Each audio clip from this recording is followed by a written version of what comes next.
कारगर प्रार्थना से चमत्कार होते हैं।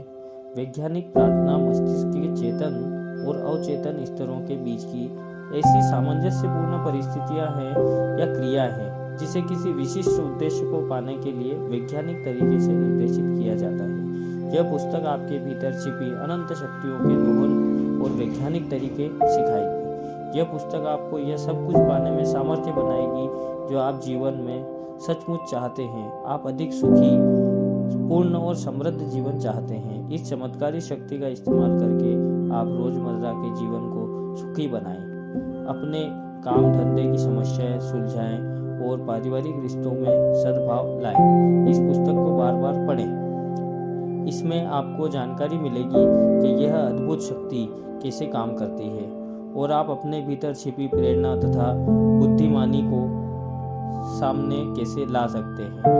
अवचेतन मन को प्रभावित करने की आसान तकनीकें सीख लें। आपकी शक्ति के अनंत भंडार का दोहन करने का नया वैज्ञानिक तरीका अपनाएं। इस पुस्तक को ध्यान, ईश्वरी और प्रेम से पढ़ें। विश्वास रखें कि यह आपकी आश्चर्यचकित मदद कर सकती है। हो सकता है आप मेरा मानना है ऐसा ही होगा। यह आपके जीवन का निर्णायक मोड़ साबित होगा। हर व्यक्ति प्रार्थना करता है। क्या आप जानते हैं कारगर प्रार्थना कैसे की जाती है? कितने लंबे समय से आपने नियमित प्रार्थना करना छोड़ दिया? अक्सर खतरे या मुसीबत, बीमारी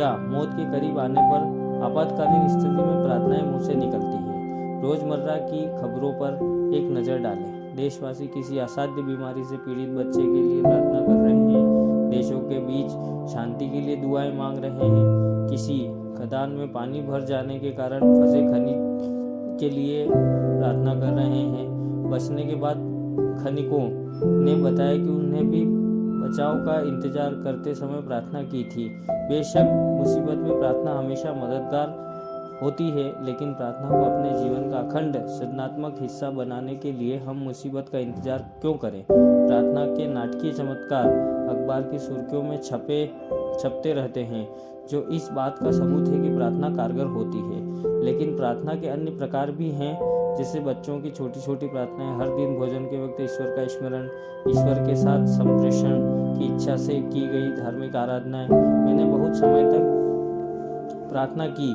विभिन्न विधियों का अध्ययन किया। मैंने खुद के जीवन में इनकी शक्ति महसूस की। इसके अलावा मैंने कई ऐसे लोगों को साथ बातचीत की और काम किया है जिन्होंने प्रार्थना से बहुत लाभ हुआ है। आमतौर पर समस्या यह आती है कि किसी दूसरे को प्रार्थना करना कैसे सिखाएं। मुसीबत में फंसे लोगों के लिए तार्किक ढंग से सोचना और काम करना मुसीबत होता है।